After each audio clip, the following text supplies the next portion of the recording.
আসসালামু আলাইকুম বন্ধুরা, কেমন আছে সবাই? তো আজকে কিন্তু আমি মজার একটা তরকারি রান্না করব।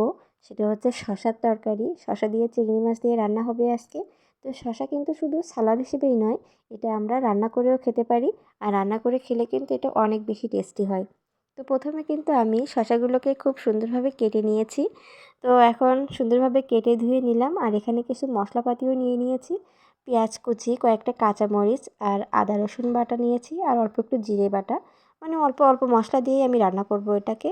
তারপরে আমি এখানে কড়াইতে তেল দিয়ে সব মশলাগুলোকেও দিয়ে দিলাম খুব সুন্দরভাবে। তারপর কিন্তু চিংড়ি মাছগুলোকেও দিয়ে দিয়েছি। তো এখানে চিংড়ি মাছগুলো দিয়ে মশলাটাকে খুব সুন্দরভাবে কষিয়ে নিচ্ছি। আর চিংড়ি মাছটাকেও কিন্তু খুব ভালোভাবে কষিয়ে নেব। তো শশার তরকারিটা কিন্তু খেতে খুবই বেশি ভালো লাগে। তো এখানে কিন্তু আমি চিংড়ি মাছটাকে মশলার সাথে খুব ভালোভাবে কষিয়ে নিচ্ছি।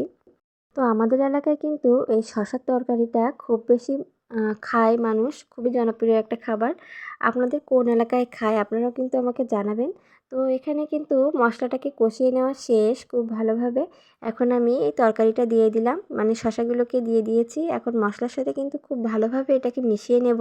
খুব কিছুক্ষণ ধরে একটু নাড়াচাড়া করে খুব সুন্দরভাবে মিশিয়ে নেব মশলাটা।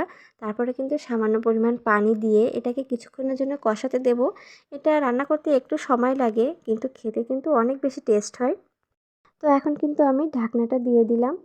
তো কিছুক্ষণ রান্না করার পরে এই অবস্থা, আমি কিন্তু পানিটা একবারে কমিয়ে ফেলবো। তো এখন একটু ভালোভাবে মিশিয়ে নিচ্ছি, তারপরে কিন্তু আবারও ঢাকা দিয়ে রেখে দেব। আর এই তরকারিটা কিন্তু খুবই বেশি টেস্ট হয়। আপনারা যারা খাননি, এটা একদিন রান্না করে খেয়ে দেখবেন। খুবই সুস্বাদু একটা তরকারি। তো যাই হোক, কথা বলতে বলতে কিন্তু আমার তরকারিটাও রান্না করা হয়ে যাচ্ছে। তো এখানে আমি আরও একটু ঝোল কমিয়ে নেব। একদম মাখা মাখা ঝোল হবে তরকারিটাতে। তো গরম ভাতের সাথে কিন্তু এই তরকারিটা খুব বেশি অসাধারণ লাগে খেতে। তো 12 ফেব্রুয়ারি অনুষ্ঠিত হতে যাচ্ছে বাংলাদেশের নির্বাচন। তো সবাই সুষ্ঠুভাবে ভোট দিতে যাবেন ভোট কেন্দ্রে। সবার জন্য অনেক অনেক শুভকামনা রইল।